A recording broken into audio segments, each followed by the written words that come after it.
Welcome to Taranath Jegarkal YouTube channel. ಈಗಾಗಲೇ KCET 2025ಕ್ಕೆ ಆನ್ಲೈನ್ನಲ್ಲಿ ಅರ್ಜಿ ಸಲ್ಲಿಸುವ ದಿನಾಂಕ ಕೂಡ ಮುಗಿದಿದೆ. ಕೊನೆಯ ದಿನಾಂಕದ ಒಂದು 4-5 ದಿನಗಳ ಮುಂಚೆ ಇಡೀ ರಾಜ್ಯಾದ್ಯಂತ ಹಲವಾರು ಜಿಲ್ಲಾ ಕೇಂದ್ರಗಳಲ್ಲಿ ಒಂದಿಷ್ಟು ರೂಮರ್ಸ್ಗಳು ಕೂಡ ಹಬ್ಬಿತ್ತು. KCET ಆನ್ಲೈನ್ನಲ್ಲಿ ಅರ್ಜಿಗಳನ್ನು ಸಲ್ಲಿಸುವಾಗ ನೀವು CET ಅಂಥೇಳಿ ಟಿಕ್ ಮಾಡಿದರೆ ಮಾತ್ರ ಆನ್ಲೈನ್ ಅರ್ಜಿಯಲ್ಲಿ ನಿಮಗೆ KCETಯ ಇಂಜಿನಿಯರಿಂಗ್ ಪ್ರವೇಶ ಪರೀಕ್ಷೆಯನ್ನು ಬರೀಲಿಕ್ಕೆ ಅವಕಾಶವನ್ನು ನೀಡ್ತಾರೆ, ಇಲ್ಲದಿದ್ದರೆ ಇಲ್ಲ. ಇನ್ನು ಆ ಅರ್ಜಿಯಲ್ಲಿ ನೀಟನ್ನು ನಾವು ಟಿಕ್ ಮಾಡಲಿಲ್ಲ ಅಂತಂದರೆ ನೀಟ್ ಕೌನ್ಸಿಲಿಂಗ್ನಲ್ಲಿ ನಿಮಗೆ ಭಾಗವಹಿಸ್ಲಿಕ್ಕಾಗೋದೇ ಇಲ್ಲ. ಕೆಲವೊಂದಿಷ್ಟು ಅಭ್ಯರ್ಥಿಗಳಿಗೆ ಡೌನ್ಲೋಡ್ ಮಾಡಿದಾಗ ನಾನು KCET ಮಾತ್ರ ಬರ್ತಿದೆ, ನೀಟ್ ಅಂಥೇಳಿ ಟಿಕ್ ಬರ್ತಾ ಇಲ್ಲ, ಅಥವಾ ನೀಟನ್ನು ಅದು ತಗೊಳ್ತಾ ಇಲ್ಲ, ಅಥವಾ ನೀಟನ್ನು ತೆಗೆದುಕೊಂಡಿದೆ ನಾನು KCETಯಲ್ಲಿ ಕೂಡ ಆನ್ಲೈನ್ ಅರ್ಜಿಗಳನ್ನು ಸಲ್ಲಿಸಿದಾಗ ಇಂಜಿನಿಯರಿಂಗ್ ಪ್ರವೇಶಾತಿಗೂ ಕೂಡ ಪರೀಕ್ಷೆಯನ್ನು ಬರಿಬೋದಾ, ಹೇಗೆ ನೀಟ್ ಮಾತ್ರ ಬಂದಿದೆ CETಗೆ ಬರೆಯೋಕ್ಕಾಗೋದಿಲ್ಲ, ನಿಮ್ಮ ಅರ್ಜಿ ತಿರಸ್ಕೃತ ಆಗ್ತದೆ, ಹೀಗೆ ಹಲವಾರು ರೂಮರ್ಸ್ಗಳು ಕೂಡ ಹಬ್ಬಿತ್ತು. ಅನೇಕ ವಿದ್ಯಾರ್ಥಿಗಳಿಗೆ ಮತ್ತು ಪಾಲಕರಲ್ಲಿಯೂ ಕೂಡ ಗೊಂದಲ ಕೂಡ ಏರ್ಪಾಟಾಗಿತ್ತು. ಸೊ ಈ ನಿಟ್ಟಿನಲ್ಲಿ ಒಂದಿಷ್ಟು ಕ್ಲಾರಿಫಿಕೇಷನನ್ನು, ಕಂಪ್ಲೀಟ್ ಆಗಿರ್ತಕ್ಕಂಥ ಕ್ಲಾರಿಫಿಕೇಷನನ್ನು ನೋಡಿ. ಹಲವಾರು ಗೊಂದಲಗಳು ವಿದ್ಯಾರ್ಥಿಗಳು ಮತ್ತು ಪಾಲಕರಲ್ಲಿ ಬೇರೆ ಬೇರೆ ಸಾಮಾಜಿಕ ಜಾಲತಾಣಗಳಲ್ಲಿ ಕೂಡ ಹಬ್ಬಿತ್ತು. UGCETಗೆ ಅರ್ಜಿ ಸಲ್ಲಿಸಿದ್ರಾ ಇಲ್ಲ, ಅಥವಾ ಅರ್ಜಿ ಸಲ್ಲಿಸಿತ್ತು ಅಂತಂದರೆ ನೀಟ್ ಅದರಲ್ಲಿ ಟಿಕ್ ಬಂದಿದೆಯಾ ಇಲ್ಲ, ನೀಟ್ ಬರಲಿಲ್ಲ ಅಂದ್ರೆ ತಾವು ಬರೆಯೋಕ್ಕಾಗೋದಿಲ್ಲ, ಆಯುಷ್ ಕೋರ್ಸುಗಳು ಬರಬೇಕಾಗಿತ್ತು, BDS ಬರಬೇಕಾಗಿತ್ತು, BSc ಅಗ್ರಿ ಕೋರ್ಸ್ಗಳ ಬಗ್ಗೆ, ಬ್ಯಾಚುಲರ್ ಆಫ್ ವೆಟರ್ನರಿ ಸೈನ್ಸಸ್ ಬಗ್ಗೆ, BSc ಅಲೈಡ್ ಹೆಲ್ತ್ ಸೈನ್ಸಸ್ ಬಗ್ಗೆ, ಇನ್ನು ರಿಸರ್ವೇಷನ್ಗಳ ಬಗ್ಗೆ ಇನ್ನೂ ನಾವು ಸಲ್ಲಿಸಿದ್ದೇವೆ, ನಮ್ಮ ರಿಸರ್ವೇಷನ್ ಕ್ಲೇಮ್ ಆಗಿಲ್ಲ, ಆ ಜನರಲ್ ಅಂತೇಳಿ ಬರ್ತಾ ಇದೆ ಅಂತಕ್ಕಂಥದ್ದು ಮತ್ತೊಂದು ಸಮಸ್ಯೆ. ಇನ್ನು ರೂರಲ್ ವ್ಯಾಸಂಗ ಪ್ರಮಾಣ ಪತ್ರ ಹಲವಾರು ಸಾರಿ ನಾವು ಕ್ಲಾರಿಫಿಕೇಷನ್ನು ಮತ್ತು ಇನ್ಫಾರ್ಮೇಷನ್ ಪೋರ್ಷನಲ್ಲಿ ಇದ್ದರೂ ಕೂಡ ಹಲವಾರು ವಿದ್ಯಾರ್ಥಿಗಳು ನಾನು 7 ವರ್ಷ ಓದಿದ್ದೇನೆ, ನನಗೆ ರೂರಲ್ ಬರ್ತದೆಯೋ ಇಲ್ವೋ, 7 ವರ್ಷ ಸತತವಾಗಿ ಕರ್ನಾಟಕದಲ್ಲಿ ಅಧ್ಯಯನ ಮಾಡಿದ್ದೇನೆ, ನಾನು ಕರ್ನಾಟಕದ ಡಾಮಿಸಿಲ್ ಅಂದರೆ ಕರ್ನಾಟಕದ ವಾಸಸ್ಥಳದ ಅಭ್ಯರ್ಥಿ ಅಂತ ಪರಿಗಣಿಸ್ತಾರೋ ಇಲ್ವೋ, ಕನ್ನಡ ಮಾಧ್ಯಮ, ಅದೇ ರೀತಿ ಗ್ರಾಮೀಣ, ಅದೇ ರೀತಿ ಭಾಷಾ ಅಲ್ಪಸಂಖ್ಯಾತರು ಮತ್ತು ಲಿಂಗ್ವಿಸ್ಟಿಕ್ ಮೈನಾರಿಟಿಯವರು ಕ್ಲೇಮ್ ಸರ್ಟಿಫಿಕೇಟ್ಗಳ ಬಗ್ಗೆ ನನಗೆ ಕ್ಲೇಮ್ ವೆರಿಫೈಡ್ ಅಂತ ಬಂದಿದೆ, ಇನ್ನು ಕೆಲವು ಕ್ಲೇಮ್ ನಾಟ್ ವೆರಿಫೈಡ್ ಅಂತ ಬಂದಿದೆ. ಹೀಗೆ ಹಲವಾರು ಗೊಂದಲಗಳ ಹಿನ್ನೆಲೆಯಲ್ಲಿ ಕಳೆದ ಒಂದು 5-6 ದಿನಗಳಿಂದ ಹಲವಾರು ಸಮಸ್ಯೆ ಆಗಿತ್ತು ವಿದ್ಯಾರ್ಥಿಗಳಿಗೆ ಮತ್ತು ಪಾಲಕರಿಗೆ.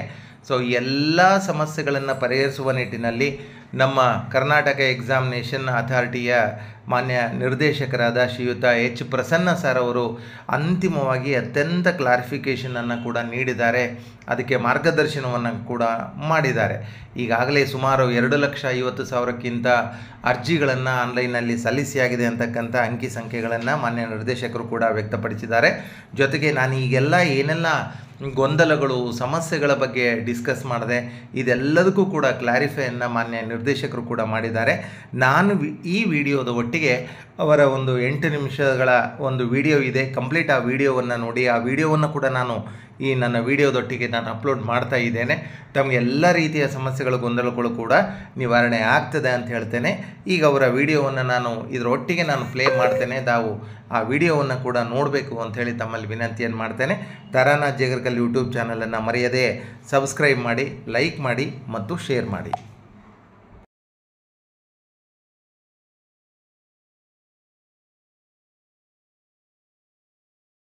ಎಲ್ಲರಿಗೂ ನಮಸ್ಕಾರ.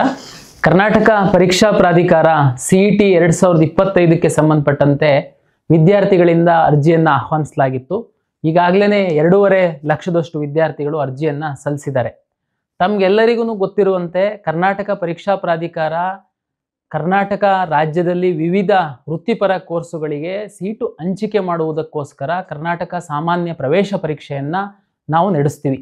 ಇದರಲ್ಲಿ PCMB 4 ಸಬ್ಜೆಕ್ಟ್ಗಳು ಇರುತ್ತೆ. ಕೆಲವರು 3 ಸಬ್ಜೆಕ್ಟನ್ನು ಮಾತ್ರ ಪರೀಕ್ಷೆಗೆ ಆಯ್ಕೆ ಮಾಡಿಕೊಳ್ತಾರೆ. ತಾವು ಅರ್ಜಿ ಸಲ್ಲಿಸುವಂತಹ ಸಂದರ್ಭದಲ್ಲಿ CETಗೆ ಅರ್ಜಿ ಸಲ್ಲಿಸಬೇಕು, ಮತ್ತು ಯಾವ ಸಬ್ಜೆಕ್ಟ್ಗಳಲ್ಲಿ ತಾವು ಪರೀಕ್ಷೆಯನ್ನು ಬರಿತೀರಾ ಅಂತನ್ನುವಂಥದ್ದು ಟಿಕ್ ಮಾಡುವಂಥದ್ದಕ್ಕೆ ನಾವು ಕೇಳಿದ್ವಿ. ಮುಂದುವರೆದು ಕೆಲವು ವಿದ್ಯಾರ್ಥಿಗಳು CET ಪರೀಕ್ಷೆಯನ್ನು ಬರೀತಾರೆ, NMC ನಡೆಸುವಂತಹ ನೀಟ್ ಪರೀಕ್ಷೆಯನ್ನು ಸಹ ತಾವು ಬರಿತೀರಾ. ಇತ್ತೀಚಿನ ಸುಪ್ರೀಂ ಕೋರ್ಟು ಮತ್ತು ರಾಜ್ಯ ಕೇಂದ್ರ ಸರ್ಕಾರದ ಆದೇಶದಂತೆ ರಾಜ್ಯದಲ್ಲಿರುವಂತಹ ಮೆಡಿಕಲ್ ಕಾಲೇಜುಗಳಿಗೆ, ಆಯುರ್ವೇದಿಕ್ ಕಾಲೇಜುಗಳಿಗೆ ತಾವು ಅಡ್ಮಿಷನ್ ಪಡಿಬೇಕು ಅಂತಂದರೆ ನೀಟ್ ಪರೀಕ್ಷೆಯನ್ನು ಬರೀಬೇಕು, ಮತ್ತು KEನಲ್ಲಿ ರಿಜಿಸ್ಟ್ರ್ ಮಾಡ್ಕೊಂಡು KE ಮುಖಾಂತರ ಸೀಟನ್ನು ಹಂಚಿಕೆಯನ್ನು ನಾವು ಮಾಡ್ತೀವಿ. ಇಲ್ಲಿ ನಾವು ಒಂದು ವೇಳೆ ಕೇವಲ ನಾವು ನೀಟ್ ಪರೀಕ್ಷೆಯನ್ನು ಬರಿತೀವಿ ಅಂತಂದ್ರೆ ತಾವು KEನಲ್ಲಿ ರಿಜಿಸ್ಟ್ರೇಷನ್ ಮಾಡ್ಕೊಳ್ಳಿ ಎನ್ನುವಂತಹ ದೃಷ್ಟಿಕೋನದಿಂದ ನಾವು ಇದೇ ಅರ್ಜಿಯಲ್ಲಿ ನೀವು ರಿಜಿಸ್ಟ್ರೇಷನ್ ಮಾಡುವಂಥದ್ದಕ್ಕೆ ನಾವು ರಿಕ್ವೆಸ್ಟ್ ಮಾಡಿದ್ವಿ. ಕೆಲವು ವಿದ್ಯಾರ್ಥಿಗಳು CET ಪರೀಕ್ಷೆಯನ್ನು ಬರಿತೀರಾ, ನೀಟ್ ಪರೀಕ್ಷೆಯನ್ನು ಬರಿತೀರಾ. CET ಪರೀಕ್ಷೆಯಲ್ಲಿ ಯಾವ ಸಬ್ಜೆಕ್ಟ್ ಅನ್ನು ಬರಿತೀರಾ ಅಂತ ಸಹ ತಾವು ಟಿಕ್ ಮಾಡೋದು ಕೇಳಿದ್ವಿ.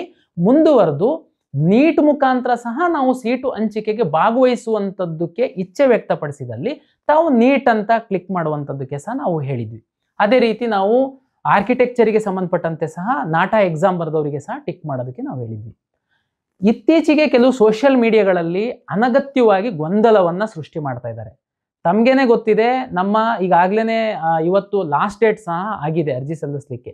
ಕಳೆದ ವರ್ಷದಕ್ಕಿಂತನೂ 10,000 ವಿದ್ಯಾರ್ಥಿಗಳು ಹೆಚ್ಚು ಅರ್ಜಿಯನ್ನು ಸಲ್ಲಿಸಿದ್ದಾರೆ. ನೀಟು ಮತ್ತು CET ಎರಡಕ್ಕೂ ನಮಗೆ ಇಚ್ಛೆ ಇದೆ ಅಂತನ್ನುವಂಥವ್ರು ಸುಮಾರು 58,000 ವಿದ್ಯಾರ್ಥಿಗಳು ರಿಜಿಸ್ಟರ್ ಮಾಡಿಸಿದ್ದಾರೆ. ಕೇವಲ ನೀಟಿಗೆ ನಾವು ರಿಜಿಸ್ಟರ್ ಮಾಡಿದ್ದೀವಿ, ಇಲ್ಲಿ ಸೀಟನ್ನು ಮಾತ್ರ ಪಡಿತೀವಿ ಅಂತನ್ನುವಂಥ ಸುಮಾರು 38,000-40,000 ವಿದ್ಯಾರ್ಥಿಗಳು ಸಹ ಬರೀ ನೀಟಿಗೆ ರಿಜಿಸ್ಟರ್ ಮಾಡಿಸಿದ್ದಾರೆ. ಅಂದರೆ ಇದೇನು ತೋರಿಸುತ್ತೆ ಅಂತಂದರೆ ಅರ್ಜಿಯಲ್ಲಿ ಯಾವುದೇ ರೀತಿ ಗೊಂದಲ ಇಲ್ಲ. ಕೆಲವು ಸಾಮಾಜಿಕ ಮಾಧ್ಯಮದಲ್ಲಿ ಕೆಲವು ಚಾನಲ್ಗಳು ನಡೆಸುವಂಥವರು ಅನಗತ್ಯವಾಗಿ ವಿದ್ಯಾರ್ಥಿಗಳಿಗೆ ಗೊಂದಲ ಸೃಷ್ಟಿ ಮಾಡ್ತಾ ಇದ್ದಾರೆ. ಹಾಗಾಗಿ ನಾನು ನಿಮಗೆ ಹೇಳುವಂಥದ್ದು ಇಷ್ಟೇ, ಯಾವುದಾದ್ರೂ ಅಧಿಕೃತವಾಗಿ ವಿದ್ಯಾರ್ಥಿಗಳಿಗೆ ಮಾಹಿತಿ ನೀಡಬೇಕು ಅಂತಂದರೆ ನಾವು ನಮ್ಮ KE ಟ್ವಿಟರ್ ಅಕೌಂಟಲ್ಲಿ ನಾವು ಟೈಮ್ ಟು ಟೈಮ್ ಅಪ್ಡೇಟ್ ಮಾಡ್ತಾ ಇರ್ತೀವಿ. ದಯಮಾಡಿ ಫಾಲೋ ಮಾಡಿ, ನಾವು ಅದರಲ್ಲಿ ಮಾಹಿತಿಯನ್ನು ಕೊಡ್ತೀವಿ.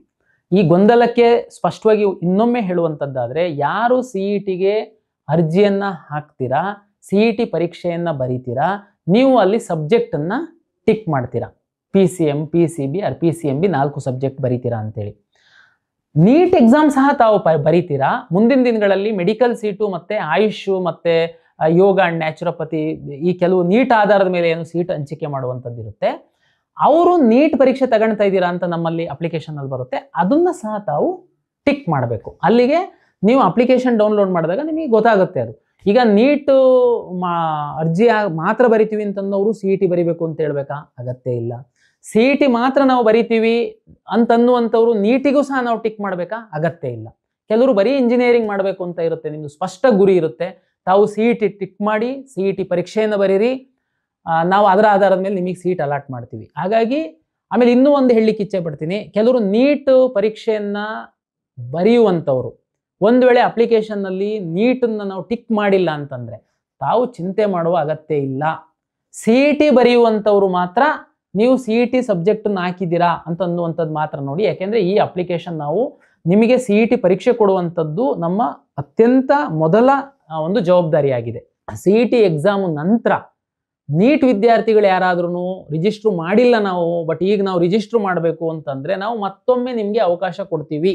ಆವಾಗ ನೀವು ನೀಟ್ಗೋಸ್ಕರ ರಿಜಿಸ್ಟ್ರು ಮಾಡ್ಕೊಳ್ಬೋದು.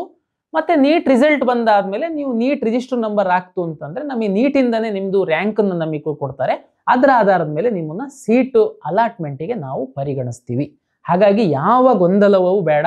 ನೀವು CETಗೆ ಅರ್ಜಿ ಹಾಕಿದ್ದೀನಿ, ನಾನು ನೀಟ್ ಕ್ಲಿಕ್ ಮಾಡಿಲ್ಲ, ಡೋಂಟ್ ವರಿ. ನಿಮಗೆ ನೀಟ್ ಕ್ಲಿಕ್ ಮಾಡಿಲ್ಲ ಅಂತಂದರೆ ಇವತ್ತು ನೀವು ಸಂಜೆ ತನಕ ಮಾಡ್ಬೋದು. ನೀವು ಮಾಡಿದ್ರೆ ಮಾಡಿ, ಇಲ್ಲ ಅಂತಂದ್ರೂ ಚಿಂತೆ ಇಲ್ಲ. ನಿಮಗೆ ಮತ್ತೊಮ್ಮೆ ನಾವು ನೀಟಿಗೆ ಮಾತ್ರ ರಿಜಿಸ್ಟ್ರು ಮಾಡುವಂಥದ್ದಕ್ಕೆ ಅವಕಾಶ ಕೊಡ್ತೀವಿ. ಮುಂದುವರೆದು ಡಾಕ್ಯುಮೆಂಟ್ ಪರಿಶೀಲನೆ ಮಾಡುವಂಥದ್ರ ಬಗ್ಗೆ ಈಗಾಗಲೇ ನಾನು ಲಿಖಿತವಾಗಿ ಕ್ಲಾರಿಫಿಕೇಶನ್ ಕೊಟ್ಟಿದ್ದೀನಿ.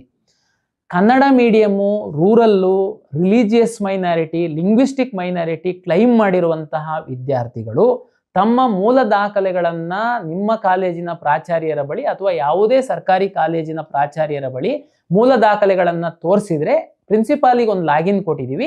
ಅವ್ರು ಲಾಗಿನ್ನಲ್ಲಿ ಹೋಗ್ಬಿಟ್ಟು ನಿಮ್ದು ವೆರಿಫೈ ಮಾಡಿ ವೆರಿಫೈಡ್ ಎಸ್ ಅಂತೇಳಿ ಟಿಕ್ ಮಾಡ್ತಾರೆ. ಈಗ ಪರೀಕ್ಷೆ ಸಮಯ ಇದೆ.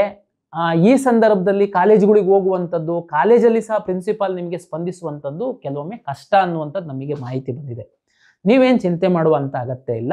ಪರೀಕ್ಷೆ ನಂತರ ಸಹ ತಾವು ಹೋಗಿ ಡಾಕ್ಯುಮೆಂಟ್ ವೆರಿಫಿಕೇಶನ್ ಮಾಡಿಸ್ಕೊಳ್ಬಹುದು. ನೀವು ಗಡಿಬಿಡಿ ಮಾಡಿಬಿಟ್ಟು ಈಗಲೇ ಕಾಲೇಜಿಗೆ ಹೋಗಿ ಅಲ್ಲಿ ನೀವು ನಿಮ್ಮ ಓದೋದನ್ನು ಬಿಟ್ಟು ಕಾಲೇಜಿಗೂ ತೊಂದರೆ ಮಾಡುವಂಥದ್ದಿಲ್ಲ. ನಿಮ್ಮ ಇದರಲ್ಲಿ ಯಾರೆಲ್ಲ ಕರ್ನಾಟಕದಲ್ಲಿ ಸ್ಯಾಟ್ಸ್ ಡಾಕ್ಯುಮೆಂಟ್ ಪ್ರಕಾರ ಎ ಹಾಕ್ಬಿಟ್ಟು 7 ವರ್ಷ 7 years ವೆರಿಫೈಡ್ ಅಂತ ಬಂದಿದೆ, ಹೋಗಾಗತ್ತೆ ಇಲ್ಲ. ನಾನು ಹೇಳಿದ್ದೀನಿ 4 ಕ್ಯಾಟಗರಿ. ಕನ್ನಡ, ಯಾರು ಕನ್ನಡ ಮೀಡಿಯಂ ರಿಸರ್ವೇಷನ್ ಕ್ಲೈಮ್ ಮಾಡ್ತಿರೋರು, ರೂರಲ್ ಕ್ಲೈಮ್ ಮಾಡ್ತಿರುವಂಥವ್ರು, ಮತ್ತು ಲಿಂಗ್ವಿಸ್ಟಿಕ್ಕು ಮತ್ತು ರಿಲಿಜಿಯಸ್ ಮೈನಾರಿಟಿ ಕ್ಲೈಮ್ ಮಾಡ್ತಿರುವಂಥವ್ರು ನೀವು ಹೋಗಿ ಕಾಲೇಜಲ್ಲಿ ವೆರಿಫಿಕೇಶನ್ ಮಾಡಿಸ್ಕೊಳ್ಳಿ. ಇಲ್ಲ ಈಗ ಮಾಡಿಸ್ಕೊಳ್ಳಿಲ್ಲ ಅಂತ ಚಿಂತೆ ದಯಮಾಡಿ ಎಕ್ಸಾಮಿಗೆ ನೀವು ಓದಿ ಎಕ್ಸಾಮ್ ನಂತರ ಹೋಗಿ ನೀವು ವೆರಿಫಿಕೇಶನ್ ಮಾಡಿಸ್ಕೊಳ್ಳಿ. ಆಮೇಲೆ ನಿಮಗೆ ಗೊತ್ತಿರಲಿ, ಉದಾಹರಣೆಗೆ ಇವತ್ತು ನಾನು ಕ್ಯಾಸ್ಟ್ ಸರ್ಟಿಫಿಕೇಟ್ ಹಾಕಿಲ್ಲ, ಇವತ್ತು ಲಾಸ್ಟ್ ಡೇಟ್ ಆಗಿದೆ, NCLC ಸರ್ಟಿಫಿಕೇಟ್ ನಮಗೆ ಇನ್ನೂ ಕೊಟ್ಟಿಲ್ಲ, ಲಾಸ್ಟ್ ಡೇಟ್ ಆಗಿಬಿಟ್ಟಿದೆ, ನನಗೆ ಆ ರಿಸರ್ವೇಷನಿಂದ ನಾನು ತಪ್ಪೋಗ್ಬಿಡ್ತೀನಿ. ದಯಮಾಡಿ ನೀವು ಚಿಂತೆ ಮಾಡಬೇಡಿ. ನಾವು ವಿದ್ಯಾರ್ಥಿಗಳ ಹಿತದೃಷ್ಟಿಯಿಂದ ನಿಮಗೋಸ್ಕರ ಕರ್ನಾಟಕ ಪರೀಕ್ಷಾ ಪ್ರಾಧಿಕಾರ ನಿರಂತರವಾಗಿ ನಾವು ಚಿಂತನೆ ಮಾಡ್ತಿರ್ತೀವಿ. ದಯಮಾಡಿ ನೀವು ಪರೀಕ್ಷೆ ಎಲ್ಲ ಮುಗಿಸ್ಕೊಳ್ಳಿ. ಪರೀಕ್ಷೆ ನಂತರ ಸಹ ನಾವು ಎಡಿಟ್ ಆಪ್ಷನ್ ಕೊಟ್ಟಾಗ ಸಹ ನೀವು ಅಪ್ಡೇಟ್ ಮಾಡಬಹುದು. ಇದಕ್ಕೆ ಏನು, ಈಗ ನಾವು ಇವತ್ತೇನು ಲಾಸ್ಟ್ ಡೇಟ್ ಮಾಡಿದ್ದೀವಿ, ನಾವು ನಿಮ್ಮದು ಡಾಟಾ ತಗೊಂಡ್ಬಿಟ್ಟು ನಿಮಗೆ ಪರೀಕ್ಷೆ ಕೊಡುವಂಥದ್ದಕ್ಕೆ ನಾವು ಸಿದ್ಧತೆಯನ್ನು ಮಾಡ್ಕೊಳ್ತೀವಿ, ನಿಮಗೆ ಪರೀಕ್ಷೆಯನ್ನು ಕೊಡ್ತೀವಿ. ಯಾವುದೋ ರಿಸರ್ವೇಷನ್ ಹಾಕಿಲ್ಲ, ಡಾಕ್ಯುಮೆಂಟ್ ವೆರಿಫಿಕೇಶನ್ ಮಾಡಿಲ್ಲ, ರಿಸರ್ವೇಷನ್ ನಾನು ಕ್ಲೈಮ್ ಮಾಡಿದ್ದೆ, ಅದು ಏನೋ ರಿಫ್ಲೆಕ್ಟ್ ಆಗಿಲ್ಲ ತಾಂತ್ರಿಕ ದೋಷದಿಂದ, ಡೋಂಟ್ ವರಿ. ಪರೀಕ್ಷೆ ಮುಗಿಲಿ, ನಿಮಗೆ 10 days ನಾನು ಟೈಮ್ ಕೊಡ್ತೀನಿ. ಆ ಟೈಮಲ್ಲಿ ನೀವು ಮತ್ತೊಮ್ಮೆ ಎಲ್ಲ ಪ್ರಾಪರಾಗಿ ಅಪ್ಡೇಟ್ ಮಾಡ್ಕೊಳುವಂತ್ರಿ. ನಿಮ್ಮ ರಿಸರ್ವೇಷನ್ನು ಇದೆಲ್ಲದೂ ನಮಗೆ ಬೇಕಾಗಿರುವಂಥದ್ದು ನಿಮ್ಮ ಸೀಟ್ ಅಲಾಟ್ಮೆಂಟಿಗೋಸ್ಕರ. ಹಾಗಾಗಿ ಪರೀಕ್ಷೆ ಆಗುತ್ತೆ, ಪರೀಕ್ಷೆ ಆದಮೇಲೆ ನಿಮಗೆ ರಿಸಲ್ಟ್ ಬರುತ್ತೆ. ರಿಸಲ್ಟ್ ಬರೋದ್ರೊಳಗಡೆ ನಮಗೆ ಸಾಕಷ್ಟು ಸಮಯ ಇದೆ, ಅಲ್ಲಿ ನಾವು ನಿಮಗೆ ಅವಕಾಶ ಕೊಡ್ತೀವಿ. ಆಮೇಲೆ ಕೆಲವು ಸ್ಪೆಷಲ್ ಕ್ಯಾಟಗರಿ ಅವರಿದ್ದಾರೆ, NCC, ಡಿಫೆನ್ಸು, ಇವ್ರುಗಳೆಲ್ಲ ಸ್ಪೋರ್ಟ್ಸ್ ಕೋಟಾ, ನಿಮ್ದೆಲ್ಲ ಕ್ಲೈಮ್ಡು ಮತ್ತು ನಾಟ್ ವೆರಿಫೈಡ್ ಅಂತ ನಿಮ್ಮ ಅರ್ಜಿನಲ್ಲಿ ಬಂದಿರುತ್ತೆ.